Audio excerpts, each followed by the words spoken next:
केमिस्ट्रीचं continue करणार आहोत आपण. व्हॅलेन्सी म्हणजेच काय असतंय, आता रिमेनिंग असते व्हॅलेन्सी म्हणजेच. आता समजा पहिल्या ऑर्बिटमध्ये हे फर्स्ट ऑर्बिट आहे, KLMN असते, असं असते. हे फर्स्ट ऑर्बिट आहे, हे सेकंड आहे, हे थर्ड आहे, फोर्थ आहे, असं. पहिल्या ऑर्बिटची म्हणजे लिमिट किती आहे ह्याची, 2, 8, 8, 32 वगैरे असं. आता ह्याचं कसं असतंय, पहिल्या ह्याच्यात ना 2च असते, म्हणजे त्याच्यात 2च ते आता कसं, आता समजा एखादा डिजिट घेऊया आपण, 11 असलं तर आता 11 फिल करायचं आहे आपल्याला, तर पहिल्या ह्याच्यात 2 फिल होणार, पुढच्या ह्याच्यात 8 फिल होणार, आणि रिमेनिंग ह्याच्यात किती राहिली, 8 आणि 2 10 आणि 1 11. म्हणजे इथल्या सेलमध्ये म्हणजेच काय, KLMN. आता पहिल्या ह्याच्यात 2 फिल होणार, दुसऱ्या ह्याच्यात 8 फिल होणार, रिमेनिंग किती, 1 उरलं, म्हणजे 11 झाले. म्हणजेच त्या आउटर शेलमध्ये जी रिमेनिंग व्हॅलेन्सी असते, रिमेनिंग असते, त्याला म्हणतात व्हॅलेन्सी. बहत्तम कक्षा. आता इथं काय, मूलद्रव्याच्या बहत्तम कक्षेत 8 इलेक्ट्रॉन्स इथं भरले, 8 इलेक्ट्रॉन्स इथं 2 भरले. अष्टक असे म्हणतात त्याला. 8 असलं की अष्टक, 8 अष्टक. आता पहिली कक्षा शेवटची कक्षा असल्यास त्यामध्ये 2 इलेक्ट्रॉन्स असल्याला द्विक म्हणतात. आता ही पहिली कक्षा ही शेवटची असली तरी ह्याला बी द्विक म्हणतात. समजा इथं 2 फिल केले तर द्विक.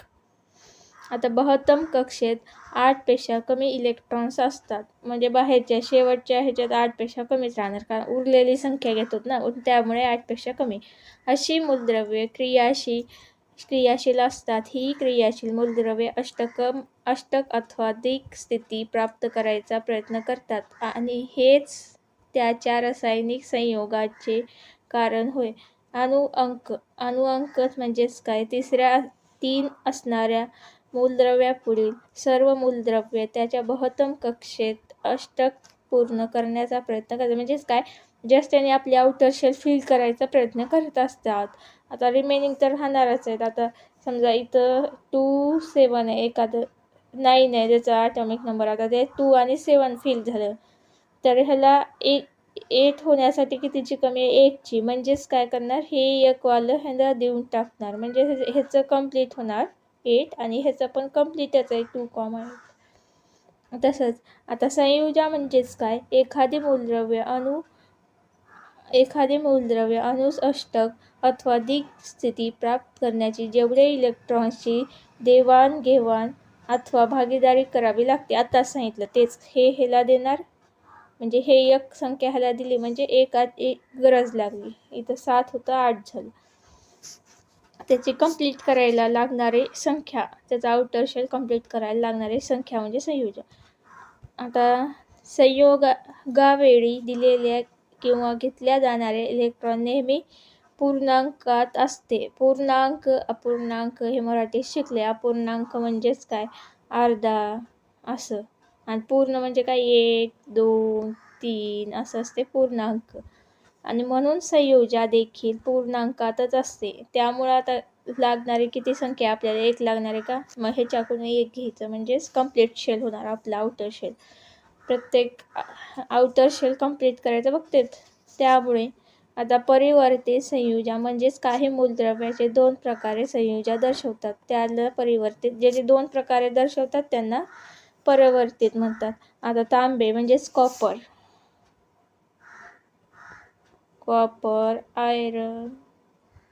Iron, mercury.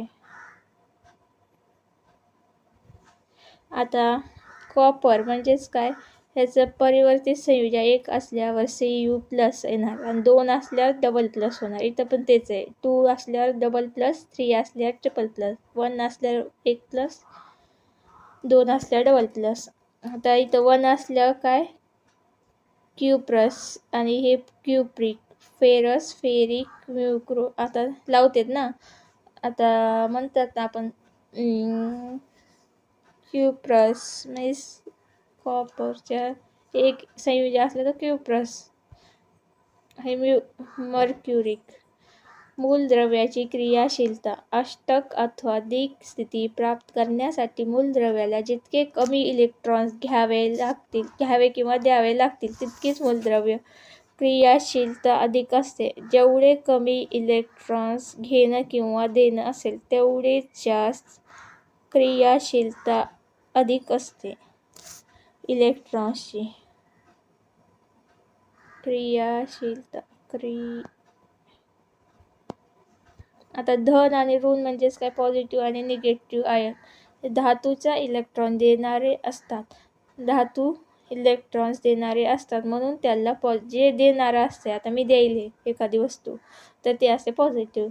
आणि जे घेत असतात, घेणारे म्हणजेच निगेटिव्ह असतात. घेणारे लोक निगेटिव्ह, देणारे लोक पॉझिटिव्ह. आता कोरोना दिला की पॉझिटिव्ह होत आहे समोरचा माणूस, घेतला की म्हणजे औषधं घेतले की निगेटिव्ह होत आहे.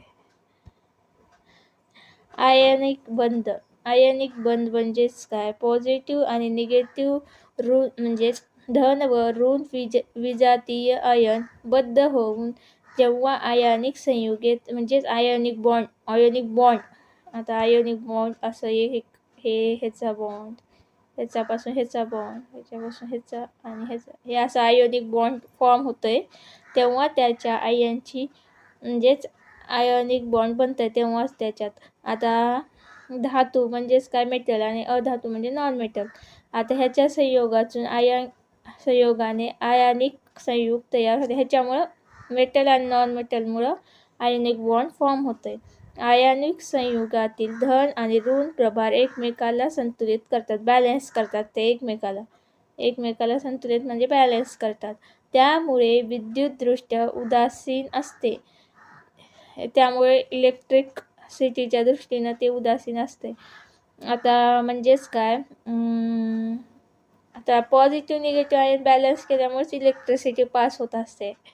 ह्याच्यामधून एखाद्या कॉपर वायर, त्याच्यामुळे इलेक्ट्रिसिटी पास व्हायला ते good conductor of the electricity आहे ना, त्यामुळे सुवाहक.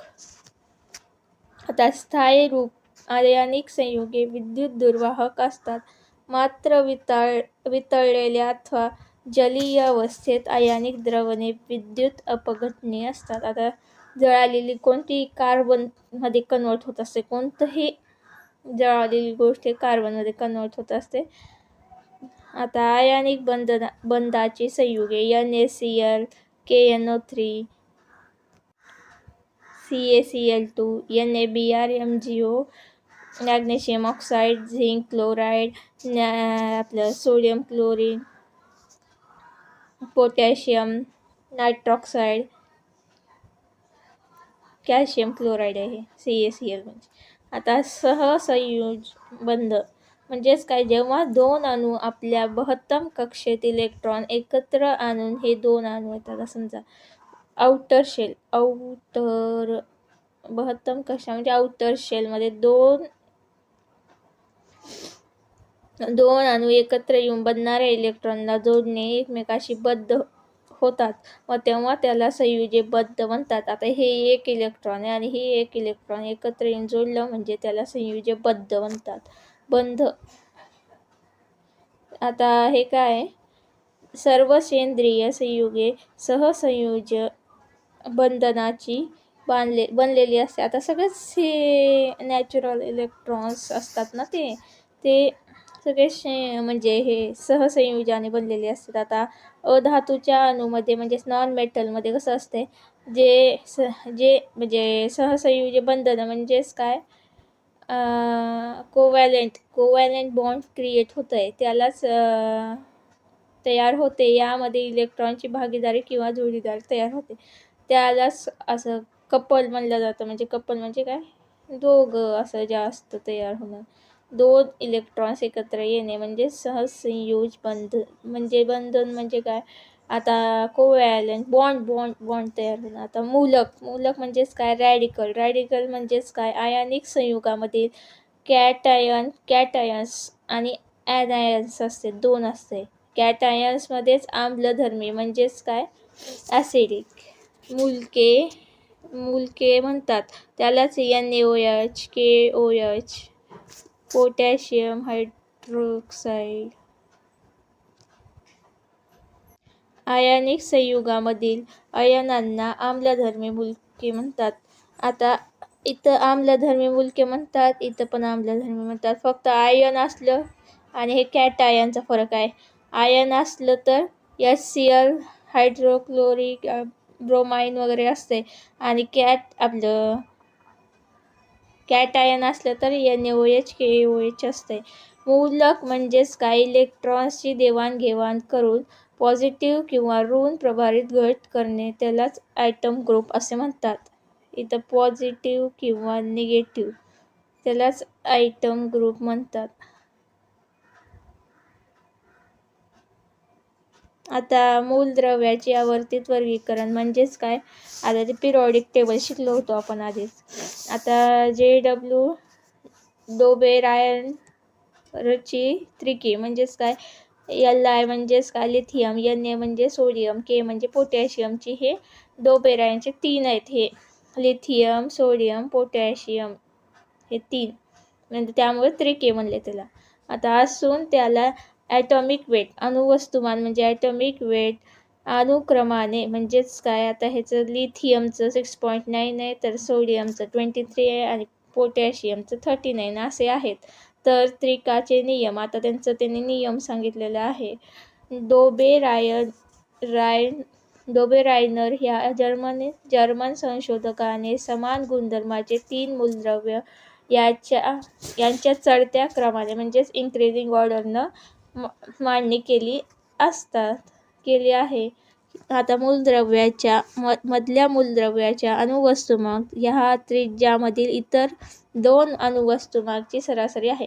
म्हणजेच काय, हे मधलं जे आहे ह्या दोघांची सरासरी म्हणजेच काय, आता कसं करायचं, इथं दाखवले ना खाली Na कसं काढायचं, लिथियमचा अणुवस्तुमान 6.9 प्लस 39 डिवाइड बाय 2 ॲव्हरेज सरासरी म्हणजे ॲव्हरेज घेतलं की 23 आले. ते सेम प्रोसेस करायचं आहे सगळ्याला. म्हणून त्यांनी ह्याला त्रिकाचा नियम म्हणलेत ना. आता तुम्ही 2 कुठल्या बी गोष्टी ह्याचं माहिती आहे व्हॅल्यू, आपल्याला हे माहिती आहे, इथल्या मधल्याची काढू शकतो ना आपण, ह्या दोघांची ॲडिशन बाय 2 झालं व मधली व्हॅल्यू येते. याचप्रमाणे CAचं 40.1 आहे, SRचं 87.6 आहे, BAचं 137.3 आहे, CLचं क्लोरीन, ब्रोमाइन, आयोडीन असं आहेत सगळे. आता न्यूलँड्सचा अष्टक नियम, आता ह्याचा अष्टक नियम आहे, त्याचा त्रिक नियम होतो, त्रिके नियम म्हणजेच ट्रायड्स. आता जॉन न्यूलँड, आता या ब्रिटिश संशोधकाने ज्ञात असलेल्या 53 मूलद्रव्याचं त्याच्या अणूच्या वस्तुमानाच्या चढत्या क्रमाने मांडले आहे. इंक्रीजिंग ऑर्डरने मांडली आहे. प्रत्येक 8व्या मूलद्रव्याचे गुणधर्म पहिल्या मूलद्रव्याच्या प्रमाणे असते. आता पहिल्याचं 1 असणार, तर 8व्याचं कसं असणार, पहिल्याच्या प्रमाणे असणार. एक्झाम्पल दिले हे. आता कॅल्शियम नंतर येणाऱ्या मूलद्रव्यांना न्यूलँडचा नियम म्हणजे कॅल्शियम नंतरच्या ह्याला लागू होत नाही नियम, फक्त कॅल्शियमपर्यंतच लागू होऊ शकते. आता मेंडेलिव्हचा वर्तन सारणी, आता मेंडेलिव्ह यांनी काय केलं होतं, दिमित्री मेंडेलिव्ह हे नाव आहे त्यांचं. या रशिया संशोधकाने 1869 साली 63 मूलद्रव्याची अवतरण सारणी तयार केली. त्याने किती केली ती, पहिल्या म्हणजे न्यूझीलंडला 56ची केली ती, आता मेंडेलिव्हनं 63ची केली आहे. या घटनेस 2019 साली 2019ला 150 वर्ष पूर्ण झालेत. त्यांच्या स्मृतिप्रित्यर्थ आंतरराष्ट्रीय रासायनिक मूलद्रव्य अवतरण सारणी वर्ष म्हणजेच इंटरनॅशनल पिरियॉडिक टेबल म्हणून घोषित केलेलं आहे. मेंडेलिव्हचा अवतरती नियम, आता मूलद्रव्याचे गुणधर्म हे त्याच्या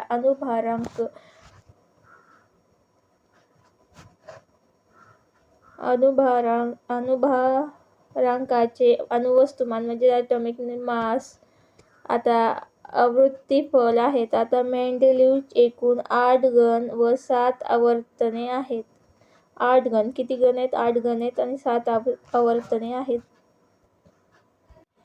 पुढील काही काळात जर नवीन काही शोध लावला तर म्हणजे त्यासाठी जागा रिकाम्या ठेवल्या होत्या त्या टेबलमध्ये, आता इका बोरॉन, इका ॲल्युमिनियम, इका सिलिकॉन 3 मूलद्रव्ये मेल्डीवीच्या भाकीत केली आहेत. त्याची अणुवस्तुमाने अनुक्रमे 44, 68, 72 असतील असे त्यांनी सांगितले आहे. आधुनिक आवर्तन सारणी हीच मूलद्रव्ये पुढील अनुक्रमे स्कँडियम म्हणजेच इका बोरॉन, गॅलियम म्हणजे इका ॲल्युमिनियम, जर्मेनियम म्हणजे इका सिलिकॉन. अवतरण सारणीत अणुअंक म्हणजेच ॲटॉमिक नंबर हे काय करते, त्याचं डिजिट नंबर किती आहे त्या इलेक्ट्रॉनचा ते दाखवतंय. अल्कली धातूत म्हणजेच अल्कली मेटल हो हॅलोजेनेसियस साम्य दर्शवतात. तर याने हायड्रोजन मूलद्रव्यास मेंडेलिव्ह अवसारणीत निश्चित स्थान मिळू शकले नाही. त्यांच्या टेबलमध्ये त्यामुळे निश्चित स्थान मिळाले नाही. आणि कोबाल्ट सारख्या जास्त अणुवस्तुमानाचा मूलद्रव्य निकेल सारख्या कमी अणुवस्तुमानाचा अगोदर स्थान मिळाले आहे. कोबाल्टचं म्हणजे जास्त असून सुद्धा त्याचं आणि निकेलचं कमी असून सुद्धा निकेल अगोदर आहे. आपलं हे कोबाल्ट अगोदर आहे आणि निकेल नंतर आहे.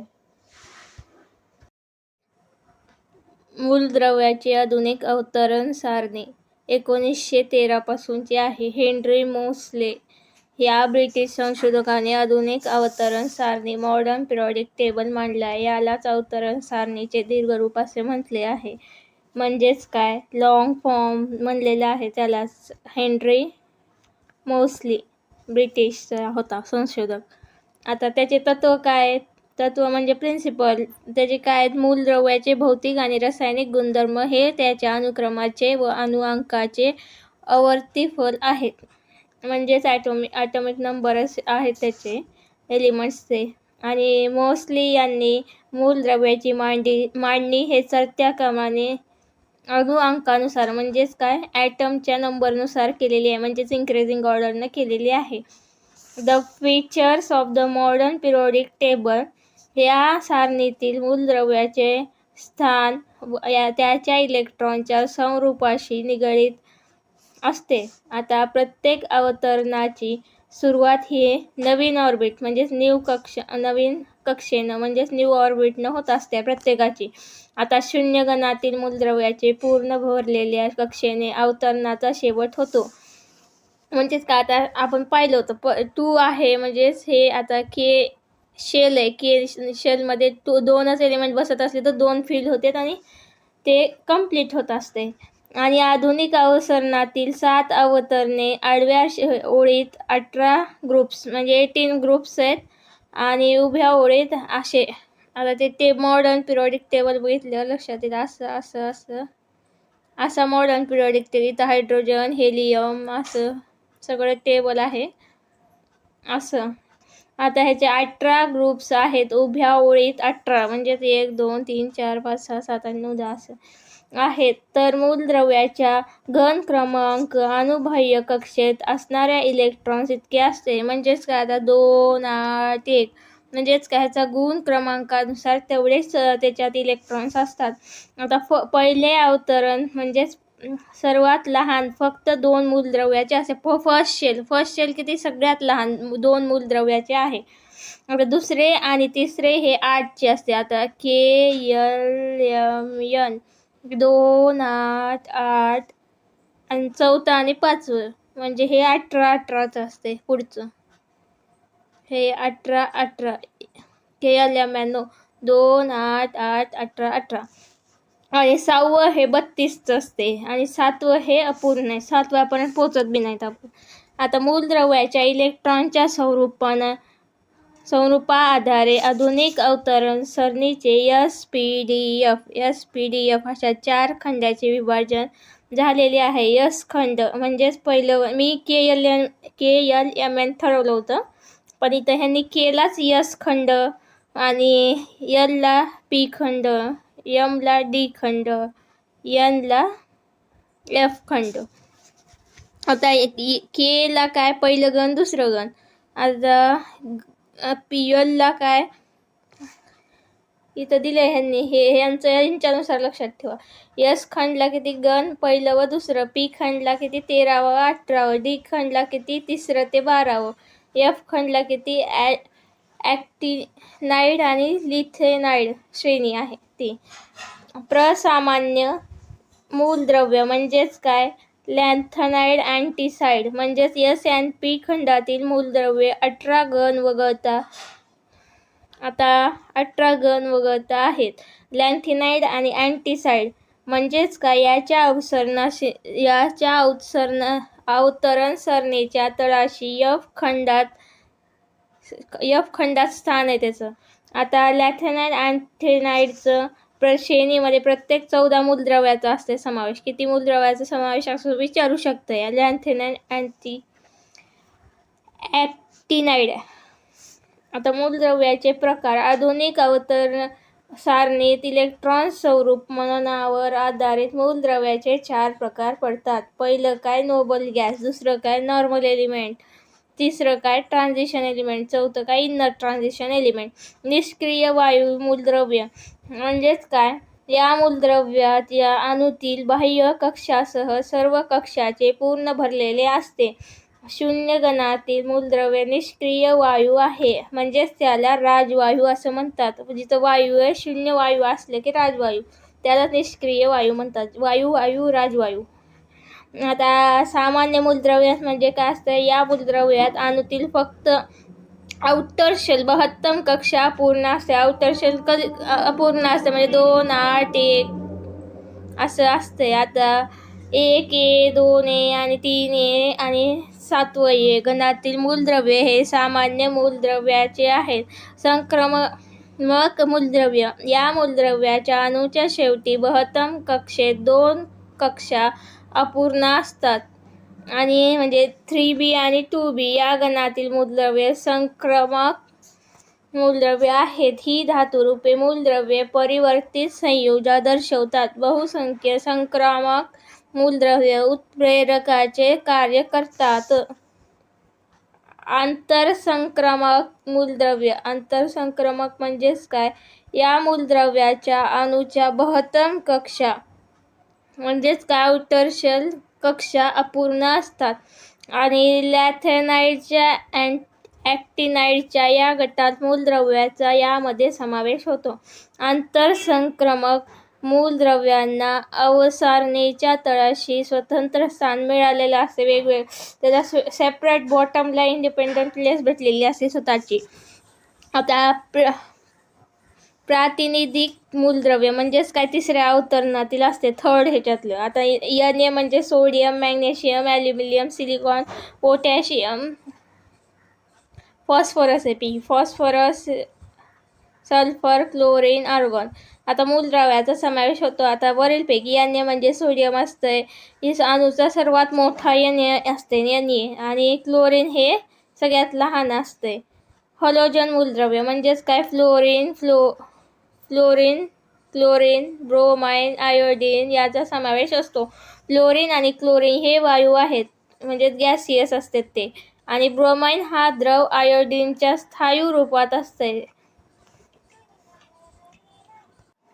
फ्लोरीन हे तीव्रताचे ऑक्सिडीकारक आहे आणि आयोडीन हे सर्वात मोठा अणू. आयोडीनचा ॲटॉमिक नंबर म्हणजे ॲटम हे मोठं असते, सर्वात मोठं. आता हॅलोजनच्या मूलद्रव्या 72 कक्षात 7 इलेक्ट्रॉन्स उरतात म्हणजेच कसं 2, 8, 7 असं रिमेनिंग राहतंय. आता इनकम्प्लीट राहते त्याचं मदत. तर हे आता ह्याला 1 दिलं तर 1 दिलं तर 8 होते आणि 8 कम्प्लीट असते. आता रासायनिक अभिक्रिया, केमिकल रिॲक्शन म्हणतात त्याला. आता विविध संयुगाची रेणुसूत्रे तयार करण्यासाठी डाल्टनचा अणुसिद्धांत, त्याचे रासायनिक संयोगाचे नियम आधारभूत ठरलेले आहे म्हणजेच केमिकल कंपोजिशन केलेले आहे. अभिक्रियाकारके म्हणजेच काय? की कंपाऊंड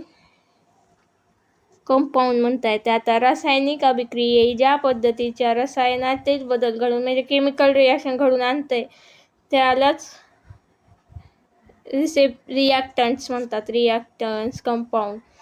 आता अभिक्रियाकारके नेहमी डाव्या बाजूला असतात, नेहमी लेफ्ट हँड साईडला असतात अभिक्रियाकारके. आता उत्पादिते अभिक्रियाकारकापासून रासायनिक अभिक्रियेनंतर तयार झालेले उत्पादन असतात. उत्पादिते नेहमी रासायनिक समीकरणाच्या उजव्या बाजूला असतात. सेम क्वेश्चन आहे इथं बघा. आता उत्पादते कोणत्या साईडला असतात? उत्पादते मी आता उत्पादते राईट साईडला लिहिले, म्हणजे उत्पादते उजव्या बाजूला असतात. उत्पादिते. आता अभिक्रियाकारक इथं दिले मी अभि म्हणजेच ही आहे डावी बाजू. डाव्या बाजूला अभि असते आणि उजव्या बाजूला उत्पादिते आहे. आता रासायनिक समीकरण म्हणजेच काय? रासायनिक सूत्रांद्वारे केलेले रासायनिक अभिक्रियेची संक्षिप्त मांडणी म्हणजे रासायनिक समीकरण. रासायनिक अभिक्रियाचे प्रकार बघायचे आता आपल्याला. संयोग अभिक्रिया, कॉम्बिनेशन रिॲक्शन पण म्हणतात ह्याला. आता ज्या अभिक्रियात 2 किंवा अधिक मूलद्रव्य अथवा संयुगे एकत्र येऊन त्यापासून एकाच उत्पादन मिळतात त्यास संयोग अभिक्रिया म्हणतात. आता वातावरणाच्या वाढत्या कार्बन डायऑक्साईड वाढत आहे ना वरचीवर सध्या, बिकॉज ऑफ द व्हेकल्स जेवढे जास्त झाले तेवढेच कार्बन डायऑक्साईडचं प्रमाण वाढेल. तसंच मग त्यासाठी तर इलेक्ट्रिक व्हेकल्सची निर्माण केलेली आहे, सध्या चालू आहे. आता हवेतील बाष्पाबरोबर संयोग अभिक्रिया होऊन ॲसिड रेन पडतंय.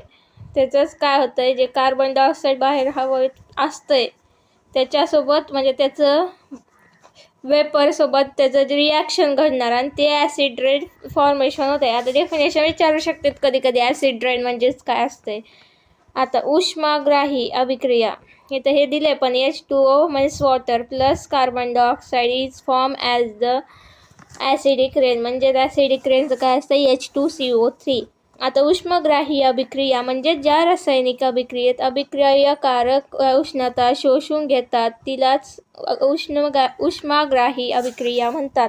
म्हणजेच बर्फाचे वितळणे, पोटॅशियम नायट्रेट KNO3 पाण्यातील H2O द्रावण तयार करताना उष्णता शोषली जाते, म्हणजेच KNO3 + H2O + उष्णता म्हणजेच KNO3. उष्मादायी अभिक्रिया, रासायनिक अभिक्रियेमध्ये जेव्हा उष्णता बाहेर टाकली जाते तेव्हा तिला उष्मादायी अभिक्रिया म्हणतात. सोडियम हायड्रॉक्साईड NaOH पाण्यात विरघळताना उष्णता मुक्त होते. व सेकंड एक्झाम्पल काय? आपल्या शरीरात कर्बोदकांमधून म्हणजेच कार्बन मधून विघटन झालेल्या ग्लुकोज ऑक्सिजन संयोगाचं होऊन मुक्त होणारी ऊर्जा म्हणजेच एनर्जी, जी फ्री एनर्जी होते. ग्लुकोज असते ना, आपण शुगरमध्ये आता ग्लुकोज असतंय तसंच आता इथं केमिकल रिॲक्शन दिलेलं आहे. C6H12O6 ग्लुकोज तयार होत आहे. असं ग्लुकोजचं केमिकल हे प्लस 6O2 प्लस त्याचं फॉर्मेशन काय होतं आहे? 6CO2 + 6H2O प्लस ऊर्जा H2O म्हणजेच वॉटर प्लस CO2 म्हणजेच कार्बन डायऑक्साईड. आता तसंच इथं खाली 2 पोटॅशियम म्हणजेच sodium plus H2O plus 2NaOH plus H2O plus उष्णता बाहेर पडणार ह्याच्यातून, आणि ह्याच्यातून ग्लुकोजमधून ऊर्जा बाहेर पडणार. आता औष्णिक अपघटन म्हणजेच काय? अभिक्रियाचे लिक्विड टू सॉलिड होणार. आता ह्याचं कसं असते? आता पाण्यातून बर्फ तयार होणार, पाण्यापासून बर्फ म्हणजेच काय? लिक्विडपासून सॉलिड क्रिएट होणार. अभिक्रिया घडून उष्णता पुरवावी लागते, म्हणजेच द्यावं लागते उष्णता एक्स्ट्रा. आता उष्णता म्हणजेच काय? आता जे वॉटर आहे लिक्विड फॉर्ममध्ये त्याला आपण फ्रीज करून त्याला इलेक्ट्रिसिटी देऊन हे करतो ना, बर्फ करतो. आता पुडिंग तयार करताना ब्राऊन शुगरला C12H22O11 उष्णता घ्यावी लागते. आता औद्योगिक पातळीवर सिमेंटचे उत्पादन करताना कॅल्शियम कार्बोनेट 1000 डिग्री सेल्सिअस म्हणजेच किती? 1273 केल्विन पेक्षा अधिक तापमानाचं अपघटन होते. आता CaCO3 ला कसं फॉर्मेशन होते? CaO + CO2 carbon dioxide increase असते. आता ही औष्णिक अपघटन आणि उष्माग्राही अभिक्रिया आहे. आता विस्थापन अभिक्रिया म्हणजेच काय? डिस्प्लेसमेंट. विस्थापन म्हणजे डिस्प्लेसमेंट होणार. आता अभिक्रियेच्या संयुगातील अधिक क्रियाशाली मूलद्रव्य कमी क्रियाशाली मूलद्रव्यास बाजूला विस्थापित करते, म्हणजेच काय, आता कॉपर सल्फेट CuSO4 द्रवातील जस्ताची पट्टी म्हणजेच काय, झिंकची पट्टी बुडवल्यास जस्त अधिक क्रियाशाली असल्याने त्या तांब्याला विस्थापित होते. म्हणजेच काय, जास्त रिॲक्ट होते. झिंक जास्त रिॲक्शन देते, डिस्प्लेसमेंट देते, त्यामुळे ते कॉपर तसंच राहते. आता काय इथं फॉर्म्युला दिला आहे, CuSO4 plus जळल्याने SO4 plus Cu. आता दुहेरी विस्थापन म्हणजेच अवक्षेपण अभिक्रिया. या अभिक्रियेत दोन अभिक्रियाकारकामधील आयनांची अदलाबदल आता होऊन अवक्षेप तयार होते. Sodium chloride silver nitrate. या अभिक्रियेतून सिल्वर क्लोराईड पांढरा अवक्षेप तयार होते. Na+Cl plus Ag plus NO3 minus. AgCl पांढरा अवक्षेप डिक्रीज होते, प्लस Na असं प्लस NO3 भेटते. आता द्रव्य अक्षयतेचा नियम म्हणजेच काय, आता ह्याच्यामध्ये काय, अनात्वान लॅवाझिये यांना नियम मांडलेला आहे. रासायनिक अभिक्रिया होत असताना द्रव्यामध्ये वाढ अथवा घट होते, म्हणजेच इन्क्रीज और डिक्रीज होणार, त्याला म्हणतात द्रव्याचे अक्षयतेचे नियम.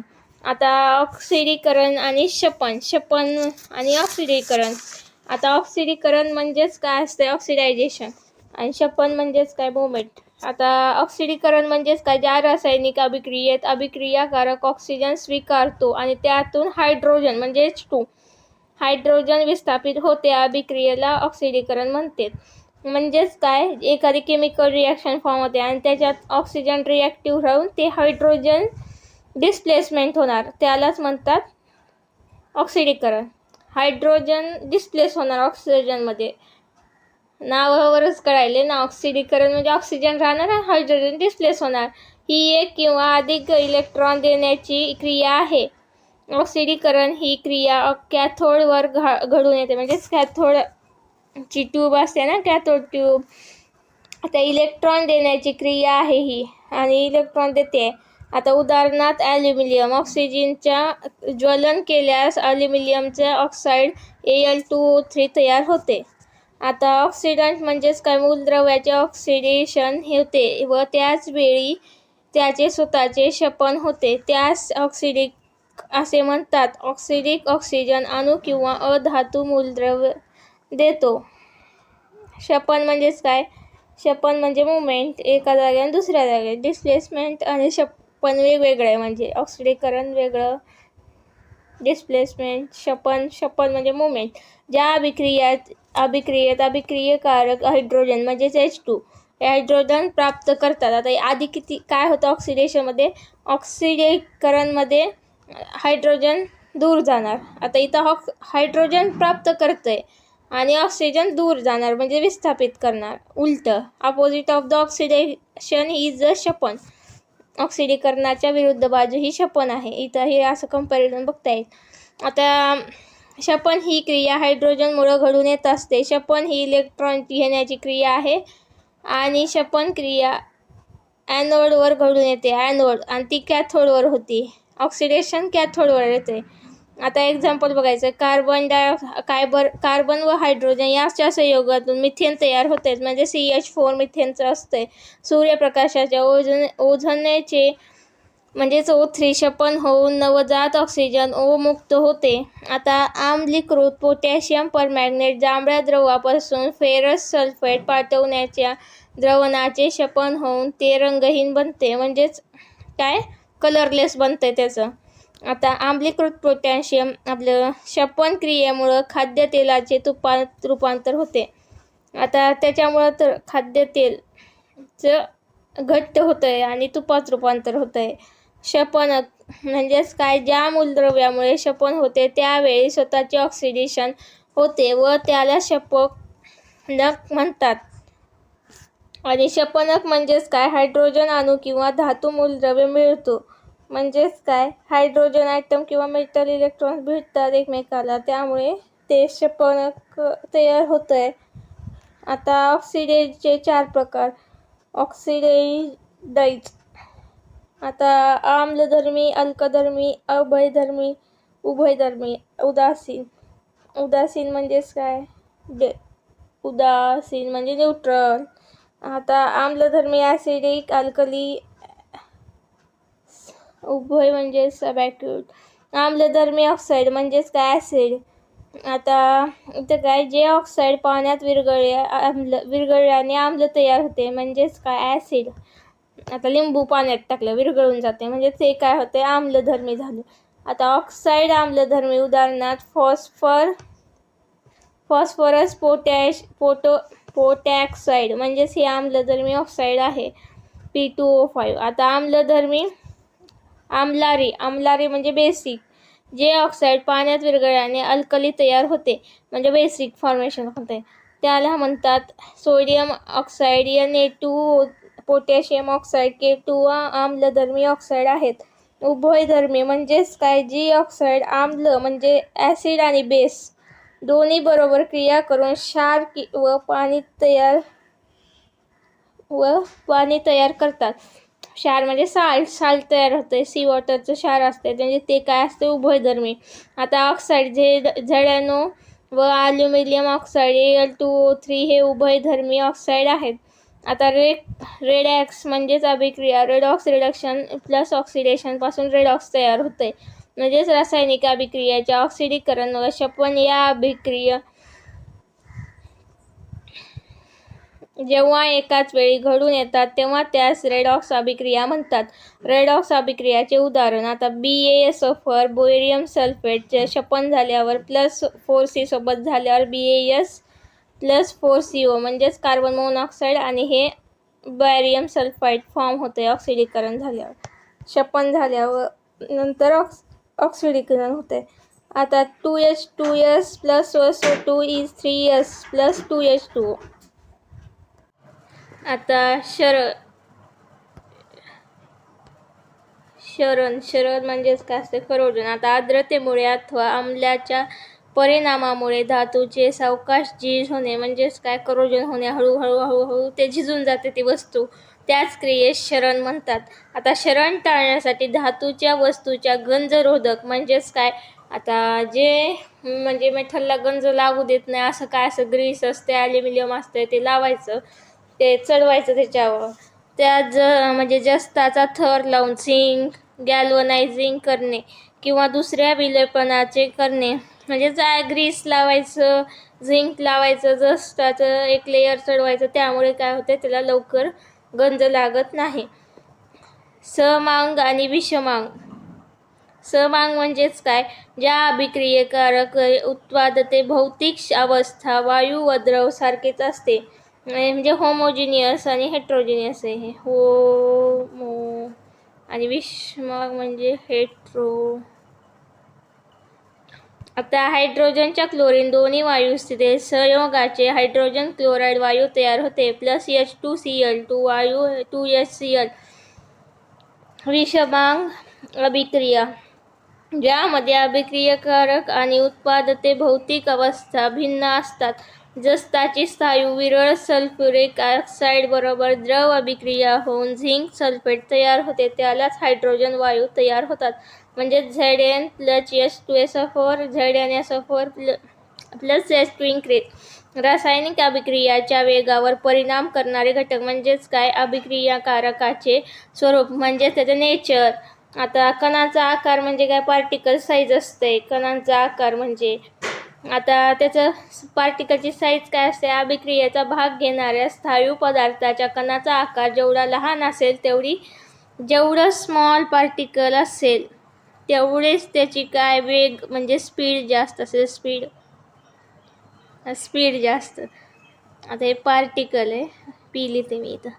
जेवढं स्मॉल इन्व्हर्सली प्रोपोर्शनल आहे हे दोघं बी डायरेक्ट. जेवढा स्मॉल पार्टिकल तेवढी स्पीड जास्त असणार.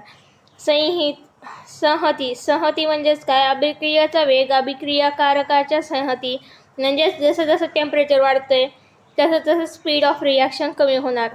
जसं जसं टेम्परेचर वाढतंय तसं तसं स्पीड ऑफ रिॲक्शन कमी होणार. आता तापमान म्हणजे टेम्परेचर वाढ झाली की अभिक्रियाचा वेग कमी होतंय. आणि ह्याच्यामध्ये काय? वरच्या ह्याच्यात राहिलं ना आता साधारण तर प्रत्येक आता 10 डिग्री सेल्सिअस असते टेम्परेचर वाढीला अभिक्रियाचा वेग दुप्पट किंवा तिप्पट होतो. म्हणजे 2 इंटू किंवा 3 इंटू असते 3 मल्टिप्लाय बाय 3 ट्रिपल किंवा डबल. आता उत्प्रेरक आहे म्हणजेच काय, कॅटलिस्ट म्हणजेच काय, ज्या पदार्थाचा केवळ उपस्थितीमुळे अभिक्रियेला वेगात बदल होतो परंतु त्या पदार्थाच्या शेवटी कोणताही रासायनिक बदल होत नाही. म्हणजे शेवटी नो केमिकल रिॲक्शन होणार, पण पहिले होणार केमिकल रिॲक्शन आणि नंतर होणार नाही. म्हणजे अशा पदार्थांना उत्प्रेरक असे म्हणतात. आणि 6 डिग्री सेल्सिअस म्हणजे टेम्परेचरपर्यंत निकेल आणि उत्प्रेरकाच्या सानिध्यात हायड्रोजनशी अभिक्रिया होऊन वनस्पतीचे तूप तयार होते. वनस्पती तूप तयार होते. आता काय, उत्प्रेरक आणि त्याचे औद्योगिक उपयोजना. आता प्लॅटिनियम भुकटी म्हणजेच काय असते, प्लॅटिनियम युक्त जाळी असते. आता त्याच्यामध्ये काय असते, sulphur oxide SO3 plus sulphuric ऑक्साईडच्या उत्पादनात अमोनियमपासून नायट्रिक ॲसिड HNO3 तयार होते. निकेल भुकटी म्हणजेच काय, वनस्पतीच्या तेलाचे हायड्रोजनीकरण करताना म्हणजेच हायड्रोजनेशन. लोह भुकटी म्हणजेच हेबर पद्धतीने अमोनियम वायू NH3 तयार करण्यासाठी आयोडीन म्हणजे पिवळ्या फॉस्फरस पासून तांबड्या फॉस्फरस तयार करताना. द्रवणे म्हणजेच काय, द्रवणे आणि आयनीभवन म्हणजेच आयोनायझेशन.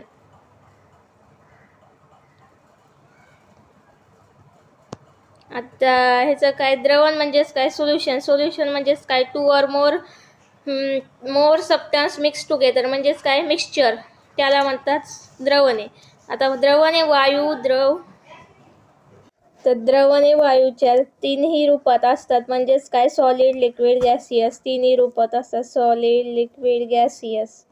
आता द्रवणांचे प्रकार म्हणजेच काय, पहिले काय, स्थायू म्हणजे स्टेबल लिक्विड, नंतर गॅसियस लिक्विड, नंतर एअर टू एअर, नंतर लिक्विड टू लिक्विड, नंतर स्टेबल आहे स्टेबल प्लस सॉलिड, हे आहे स्टेबल इन गॅसियस. आता साखरेचे पाण्यात द्रवण म्हणजेच काय, स्टेबल इन लिक्विड. आता गॅसियस, द्रवाचे वायूत म्हणजे कार्बन डायऑक्साईड, पाण्यातील द्रवण. वायूचे वायूमध्ये म्हणजेच कार्बन डायऑक्साईडचे ऑक्सिजन, नायट्रोजन याचे मिश्रण हवा. आता द्रवाचे द्रव म्हणजेच काय असते, अल्कोहोलच्या पाण्यात परिणाम द्रवण. आणि स्थायू म्हणजेच धातूंचे संमिश्र, पितळ, स्टेनलेस स्टील, मॅग्नेशियम. वायूचे गॅस स्थायू म्हणजेच काय, वायूचे स्थायू आहे. आता कापूर म्हणजे डांबर गोळी, सॉलिड टू गॅसियस होतं हे वायूचे स्थायू म्हणजेच कापूरची डब्बी वगैरे, कापूर वगैरे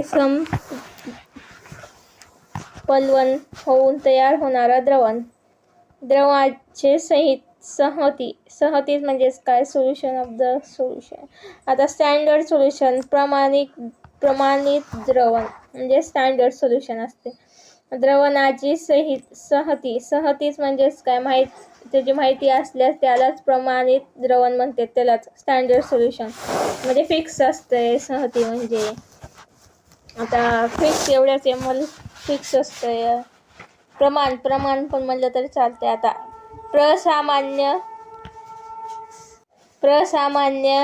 सामान्यता म्हणजेच नॉर्मॅलिटी. म्हणजे 1 लिटर द्रवणात 1 ग्राम सममूल्य द्रव विरघळल्यास हे दर्शवणारी संख्या म्हणजेच प्रसामान्य. आता ह्याचं n ही या संज्ञेचे दर्शवतात. प्रसामान्यता N-N1 V1 N2 V2.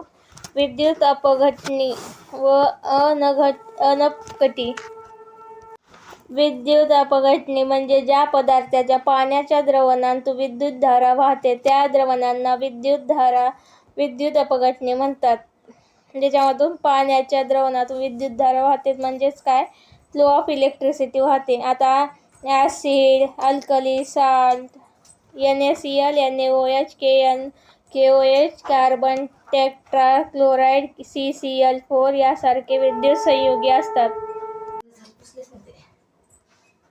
पदार्थाचे आयनीभवन केले असताच विद्युतधारा आयनांच्या साहाय्याने वाहतेच. म्हणजेच काय, स्ट्रेट फ्लो असते करंटचं, कसं फ्लो असते तसं त्याचा फ्लो असतंय आयनायझेशनचा. आता विद्युत अपघटनी म्हणजेच काय, जे एखादा सबस्टन्स पाण्याच्या द्रवातून विद्युतधारा वाहत नसेल तर त्या द्रवणास विद्युत अपघटनी म्हणतात. म्हणजेच काय, नो फ्लो ऑफ करंट, म्हणजे करंट वाहतच नसेल त्याला म्हणतात आता अनपघटनीचे. उदाहरणार्थ साखर, युरिया, ग्लिसरीन, बेन्झीन, अल्कोहोल वगैरे संयुगे हे आहेत. आता त्यामुळे त्याच्या आयन तयार होत नाही, म्हणून त्यातून विद्युतधारा वाहत नाही. हायड्रोक्लोरिक ॲसिड म्हणजेच HCl, अमोनिया म्हणजेच काय NH3 सहसंयोजक असूनही पाण्यात विरघळल्यावर त्याच्या विद्युतधारा अपघटनीसारख्या वागतात. आता हायड्रोक्लोरिक आम्लाचे म्हणजेच HCl चे पाण्यात द्रवण विद्युत अपघटनी आहे. म्हणजेच काय, आता त्याचं परंतु द्रवरूपी HCl ची अपघटनी आहे आणि सहसंयोजाची बंधाची संयुगे आयनाच्या स्वरूपात नसतात, म्हणून त्या विद्युत अपघटनी असतात. आता अर्हेनियसचा आयनीभवन सिद्धांत म्हणजेच काय, 1887 मध्ये अर्हेनियस आयनायझेशन थिअरी काढलेली आहे, त्यांनी शोध लावलेला आहे त्यावेळेस. स्वीडिश संशोधकाने अर्हेनियस या सिद्धांताचा 1887 मध्ये मांडला होता. त्यानुसार काही संयुगे पाण्यात विरघळतात व धन प्रभारी आणि ऋण प्रभारी आयन म्हणजेच पॉझिटिव्ह आणि निगेटिव्ह आयन असतात. हे आयनाचे स्वतंत्रपणे वावरतात, म्हणजे सेपरेशन असं वाहत. आता हे एक आहे नाही, हे एक आहे, हे एक आहे जस्ट त्याचं, आणि त्याच्या अणूच्या गुणधर्मापेक्षा वेगळे असतात, ते ॲटॉमिक नंबरपेक्षा वेगळे असतात आणि ही प्रक्रिया उलट असते, रिव्हर्सिबल असते. अशा HCl = H+Cl-. आता अर्हेनिसच्या खाली त्यानं काय म्हणलंय, कॅटायन म्हणजे पॉझिटिव्ह असते आणि ॲनायन म्हणजे निगेटिव्ह असते. आता धातुधारकाच्या प्रभावामुळे विरुद्ध विद्युतभार असलेल्या इलेक्ट्रॉनकडे आयन जातात. म्हणजेच काय, ज्याच्याकडे अपोजिट साईड आहे त्याच्याकडे north pole and south pole, जसं मॅग्नेटचं north pole and south pole attract each other. द्रवणाच्या विद्युत वाहकाच्या त्यामध्ये असणाऱ्या आयनांच्या संख्येवर अवलंबून असते. आता हायड्रोजन आयनांना H+ स्वतंत्र अस्तित्व नसते व नेहमी पाण्याचा संयोग पाहून हायड्रोजन आयनाच्या H3O+ स्वरूपात अस्तित्वात असतात. आम्ल आणि आम्लारी म्हणजेच काय, ॲसिड आणि बेस. आता अर्हेनिसच्या सिद्धांतानुसार आम्ल म्हणजे ॲसिड आणि अल्क म्हणजे बेस. आता जे पाण्यात विरघळल्यावर केवळ H+ आयन देतं ते म्हणजे ॲसिड असते आणि जे पाण्यात विरघळल्यावर OH आयन देणारं म्हणजेच बेस असते. आता ती असं स्केल होती ना, इथं 7 ला न्यूट्रल, 0 ला इथं ॲसिड आणि इकडं बेस 14 पर्यंत ही स्केल असते, त्याच्याहून कळत असते ॲसिड बेस वगैरे रेंज आहे त्याची. 0 to 7 ॲसिड, 7 to 14 बेस. तर तीव्र आम्ले पाण्यात जास्त प्रमाणात विचरण किंवा अधिक H+ देणारे संयुग म्हणजे HCl, HBr म्हणजे हायड्रोक्लोरिन, हायड्रोब्रोमाइड, हायड्रोजन सल्फाइड, सल्फ्युरिक ऑक्साईड सहित आम्ले. आम्लाच्या द्रवात आम्ले प्रमाणात जास्त आणि पाणी कमी असते, म्हणजेच त्याला संहित आम्ले असे म्हणतात. म्हणजेच काय, कॉन्सन्ट्रेटेड ॲसिड असं म्हणतात त्यालाच. आणि विरल आम्ले म्हणजे रेअर कमी प्रमाणात असणारे. आम्लाच्या द्रवणात आम्लाचे प्रमाण कमी असते, म्हणजे त्याच्यात आम्लाचे प्रमाण कमी असते, पाणी जास्त असते. पहिल्या ह्याच्यात आम्ल जास्त असते आणि पाणी कमी असते. आता H2CO3, CH3COOH. आता अल्कली बहुतांश आम्लारी पाण्यात विरघळतात. जे आम्लारी पाण्यात विरघळतात त्यांना अल्कली म्हणतात. आता आम्लराज म्हणजे ॲक्वारिगा म्हणजेच काय, जे अतिशय क्षारकारी वाफळणारे रसायन आहेत ते सोने, प्लॅटिनियम हे धातू आम्ल राजमध्ये विरघळतात आणि हायड्रोक्लोरिन आम्ल नायट्रिक आम्ल आणि 3:1 रेशो असते त्याचं मिसळून त्याला आम्लरस तयार करतात. म्हणजेच काय, पहिले हायड्रोक्लोरिक ॲड केलं जाते 3 हायड्रोक्लोरिक 3% असलं तर नायट्रिक 1% असते. आता इंडिकेटर म्हणजेच काय, आता अनुमापनात टायट्रेशन म्हणजेच काय असं एक असते कंटेनर. आता ह्याच्यामध्ये काय करतो आपण, ते वरून ट्यूबमधून सोडलेलं असतंय ड्रॉप लिक्विड ड्रॉप सोडलेले असतात. ह्या लिक्विडचा कलर आता स्काय ब्लू टू रेड झालं की ते टायट्रेट करत राहायचं, म्हणजे त्याला हलवत राहायचं त्याचा कलर चेंज होईपर्यंत. कलरलेस बनत असतात काही काही केमिकल रसायनानुसार, आणि काही रेड टू ब्लू होत असते, ब्लू टू रेड होत असते. ते त्याच्यानुसार आता रंग बदलते, त्याला म्हणतात इंडिकेटर. आता नैसर्गिक दर्शक म्हणजेच का हळद, बीट, गुलाबाच्या पाकळ्या.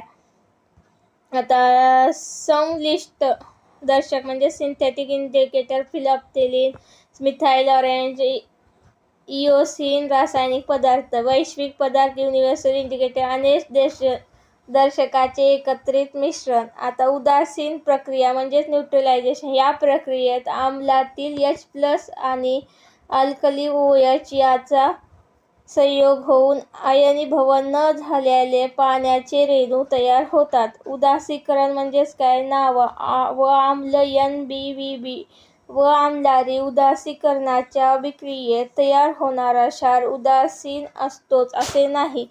सामू म्हणजेच काय, pH power of the hydrogen. P म्हणजेच काय, पोटॅशियम पोटेन्ज संहती. आता SPL म्हणजेच काय, सोरेनस या डेन्मार्कच्या संशोधकाने 1909 साली जैवरासायनिक प्रक्रियेच्या उपयुक्त ठरणारी सांगितलेली आहे. आता H+ आयन संहतीचे नाव माप शेती म्हणजेच काय, मेजरमेंटसाठी pH स्केल म्हणून मी सांगितले ना आत्ताच. pH स्केल इथं वर कुठं डायग्राम काढली, आत्ताच काढली ना डायग्राम. हे असते pH स्केल. त्याच्यावर कळते ॲसिडिक बेसिक काय ते कळते असते आपल्याला. आता शुद्ध पाणी हे विजेचे दुर्वाहक असते. आता मात्र पाण्यात थोड्या प्रमाणात क्षार किंवा तीव्र आम्लारी मिसळल्यास त्याचे विचरणाचे पाण्यात विद्युत वाहकात वाढते व पाण्याचे विद्युत अपघटन होते. म्हणजेच काय, आता इलेक्ट्रोलायसिस होते त्याचंच.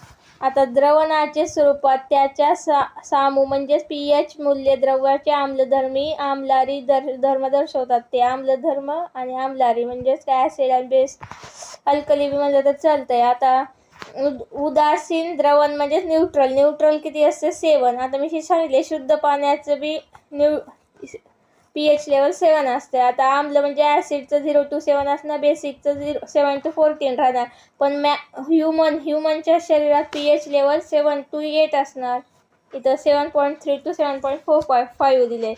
खाद्यपदार्थाचे चिंचेबरोबर गुळ वापरल्यास pH नियंत्रित होते. कधी बी pH नियंत्रित करायचं असलं, गुळ आणि चिंचेची चॉकलेट तयार करायचं खायचं.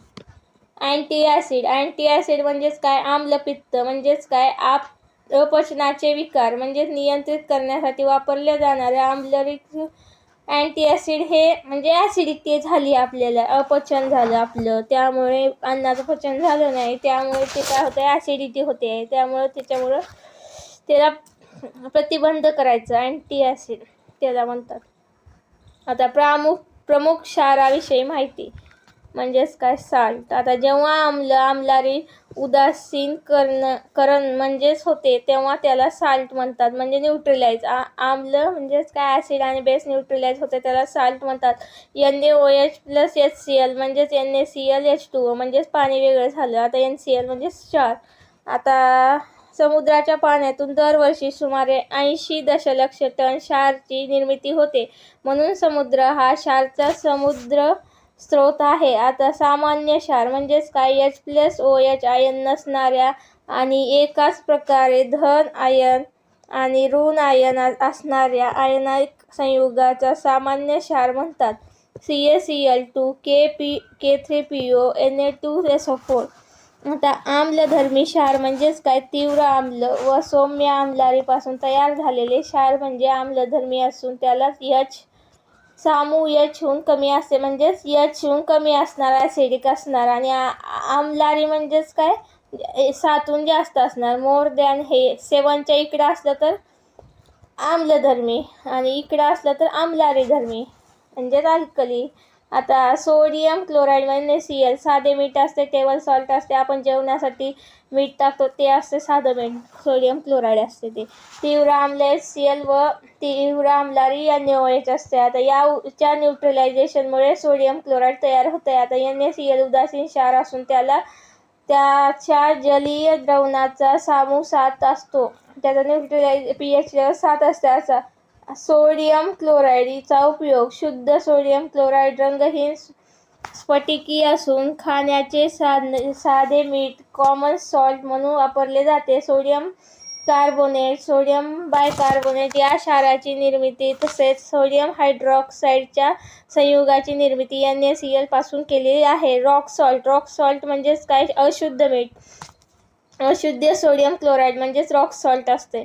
आता त्याचा रंग तपकिरी असते, काळं मीठ म्हणतो, काला नमक म्हणजेच रॉक सॉल्ट असते. हे मीठ खडकापासून निर्माण झालेले आहे. हिमालयन रॉक, कुठला रॉक? Himalayan rock. शेंधव मीठ, शेंदी मीठ म्हणतो ना, हिमालयन रॉक पासून तयार झालेले असते.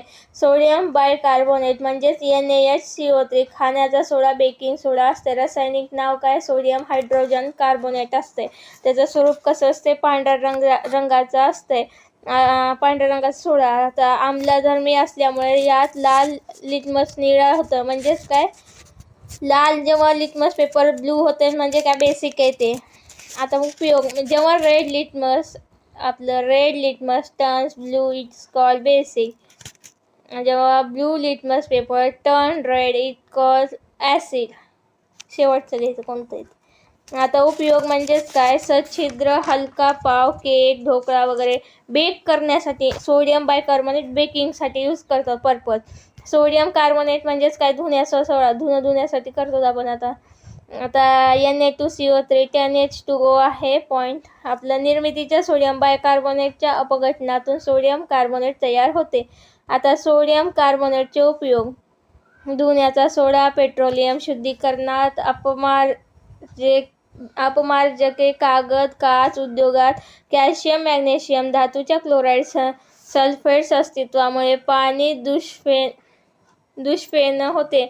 आता हे पाणी सुफेन करण्यासाठी म्हणजेच काय करते? घाण पाणीला स्वच्छ करण्यासाठी यूज केले जाते. आता सोडियम सल्फेट म्हणजेच काय? Na2SO4 10H2O म्हणजे सोडियम सल्फेट सोडा. मिराबायलाइट ग्लॅबुरस साल्ट म्हणजे ग्लोबरस साल्ट. उपयोग काय? डिटर्जंट व साबण उद्योगात भरणद्रव्य म्हणून सर्वाधिक वापर केला जातं. लाकडाचा लगदा बनवण्यात लगदा म्हणतात ना ते. काच उद्योगात, औषधशास्त्रात शरीर शुद्धीकरणाचा लॅक्सेटिव्ह म्हणून वापर केला जातो. व शरीरात अतिरिक्त पॅरासिटामॉल औषध ताप आल्यावर आपण घेतो ना, औषध नाही, गोळी पण असते पॅरासिटामॉलची, घालवण्यासाठी सोडियम सल्फेट युक्त औषध घेतो आपण. पॅरासिटामॉल खाल्लं की नेक्स्ट टाइम म्हणायचं सोडियम सल्फेट घेतलं. आता ब्लिचिंग पावडर म्हणजे CaOCl2. विरंजक चूर्ण म्हणजेच काय? पिवळसर जरा पांढरा असते जरा, म्हणजेच काय? ऑफ व्हाईट कलर असते. यास क्लोरीनचा वास येतो, म्हणजेच क्लोरीनचा वास येतो. आणि ते क्लोरीन कशाला यूज केलं असते? लोकांना बेशुद्ध करायला. आता ते भरपूर लोक करतात. आता हाताळणे सोयीचे नसते त्याला, म्हणून क्लोरीनचे परिणाम देणारे स्वरूपातील विरंजक चूर्ण वापरणे सोयीस्कर असते. तसेच दुसरं आता CaOH2 + Cl2 CaCOCl2 + H2. विरंजक चूर्ण क्लोराईड ऑफ लाईम म्हणतात त्यालाच. मुक्त झालेल्या क्लोरीनला उपलब्ध क्लोरीन म्हणतात. याचा उपयोग काय?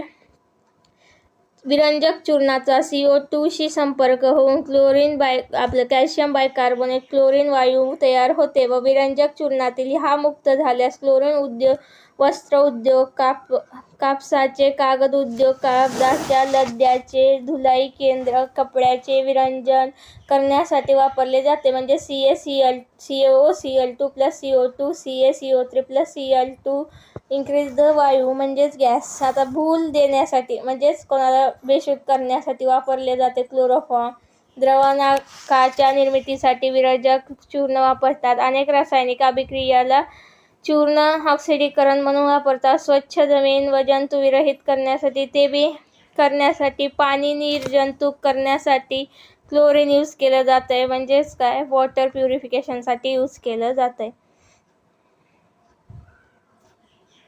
आता बोरॅक्स म्हणजेच काय असतंय. बोरॅक्स म्हणजेच काय Na2B4O7 म्हणजेच याचं रासायनिक नाव आहे सोडियम टेट्राबोरेट हेक्टाहायड्रेट. म्हणजेच काय रंगहीन पांढरा असते, ठिसूळ गोडसर चव, जरा गोड लागणारे आणि दुधी काचेप्रमाणे चकाकते. आता सरोवरातील लवणयुक्त पाण्याच्या बाष्पीभवनावर टाकन खार तयार होते व ह्याचा उपयोग काय काच बनवताना म्हणजेच काय वाळवंटी प्रदेशात व टाकन खार टाकल्यास काचेचा प्रसारण कमी होतं व पायरेक्स हायसिल बोरॅसिल काचाचा बनवण्याचा वापर व सोने शुद्धीकरण, साबण, डिटर्जंट, खळ, कागद, खते, औषध निर्माणासाठी, लॉन्ड्री बुस्टरसाठी उपयोग केला जातो. Bohrium chloride BaCl2 + 2H2O. अन्य नाव काय बोरियम म्युरेट ऑफ बराईट. बेरियम डायक्लोराईड म्हणजेच काय शोभेचा दारू कामाचा भडक हिरवा रंग मिळवण्यासाठी BaCl2 चा वापर केला जातो. औद्योगिक क्षेत्रात सल्फेट आयनची चाचणी करण्यासाठी आणि ब्राईनच्या शुद्धीकरणासाठी यूज केला जातोय. आणि खालील काही आता रिमेनिंग क्षार्स आहेत त्याच्याविषयी माहिती बघायची आहे. आता एवढं असते आजचं. फेरस सल्फाइड म्हणजेच FeSO4 7H2O म्हणजेच काय ग्रीन विट्रिऑल हिरकास उपयोगी शाईचा रंग उत्पादनासाठी पेनची शाईची जी असते ना त्याचा रंगासाठी. आता मॅग्नेशियम सल्फेट म्हणजेच काय MgSO4 7H2O म्हणजेच काय इप्सॉल्ट म्हणजेच काय औद्योगिक रेचक म्हणून कापड उद्योगात रंगबद्ध म्हणून अमोनियम सल्फेट खत उद्योगात वापरतात. Potassium nitrate Bengal salt Peter म्हणते त्याला, नायट्रेट सोर पण म्हणते. त्याचा उपयोग काय बंदुकी दारू तयार करण्यासाठी आणि शोभेची दारू खत उद्योगात असं एक्स्ट्रा ह्याच्यात पोटॅशियम नायट्रेटचा यूज केला जातो. मॅग्नेशियम कार्बोनेट फ्रेंच चॅकचा आहे उपयोग काय औषधात आम्ल प्रतिबंधक म्हणून सौंदर्य प्रधाने व टूथपेस्टमध्ये मॅग्नेशियम कार्बोनेटचा यूज केला जातो. झिंक सल्फेट म्हणजे व्हाईट विट्रिऑल म्हणजेच काय त्याचा उपयोग डोळ्यात घालण्याचे औषध, लिथोफोन पांढरा रंग निर्मित करण्यासाठी. झिंक ऑक्साईड म्हणजेच काय झिंक सफेद म्हणजेच पांढरा रंग निर्मित रबर उद्योग मलम निर्मितीसाठी वापर केला जातो. सोडियम हायड्रॉक्साईड कॅस्टिक सोडा साबण धुण्याचा सोडा कागद उद्योग पेट्रोलियम शुद्धीकरणासाठी.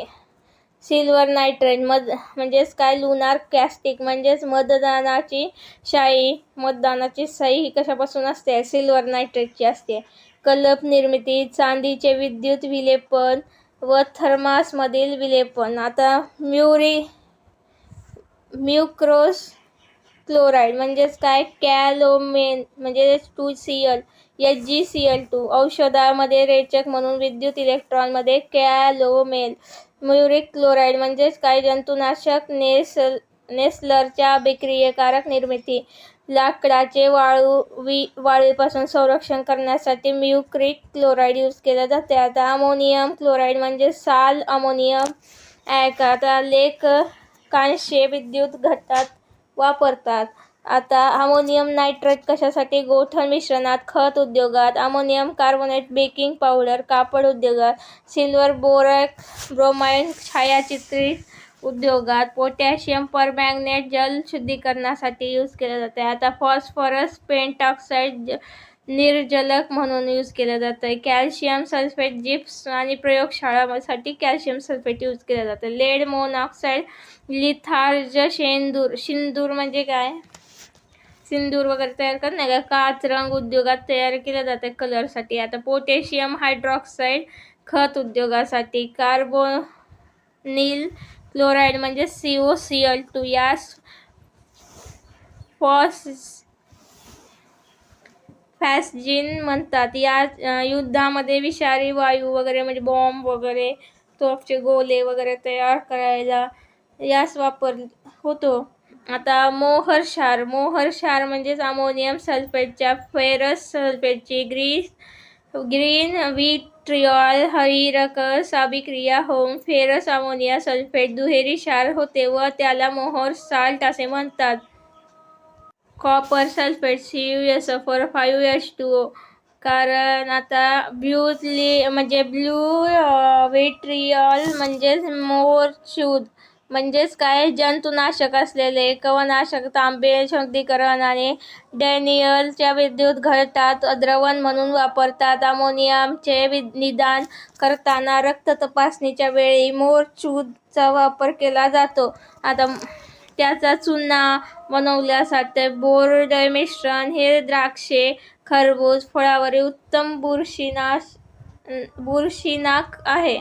आता पोटॅशियम ॲल्युमिनियम सल्फेट म्हणजेच काय, K2SO4 Al2SO4 324H2O म्हणजे जल शुद्धीकरण, कातडी उद्योग, रक्तस्रावे रोखण्यासाठी पोटॅशियम तुरटीचा उपयोग केला जातो. कागदाला तकाकी सायझिंग देण्यासाठी व सायझिंग म्हणजे शेप साईज वगैरे देण्यासाठी व तुरटीचं म्हणजेच त्याचा कलर व्हाईटचे शुद्धीकरण करायचं असले त्यासाठी उपयोग केला जातो. आता तर लहान उपयोगात औषधासाठी केला जातो व त्याचा कॅल्शियम क्लोराईड म्हणजेच कृत्रिम पाऊस पडताना ढगामध्ये बीजारोपण करण्यासाठी CaCl2 कॅल्शियम क्लोराईडचा वापर केला जातो.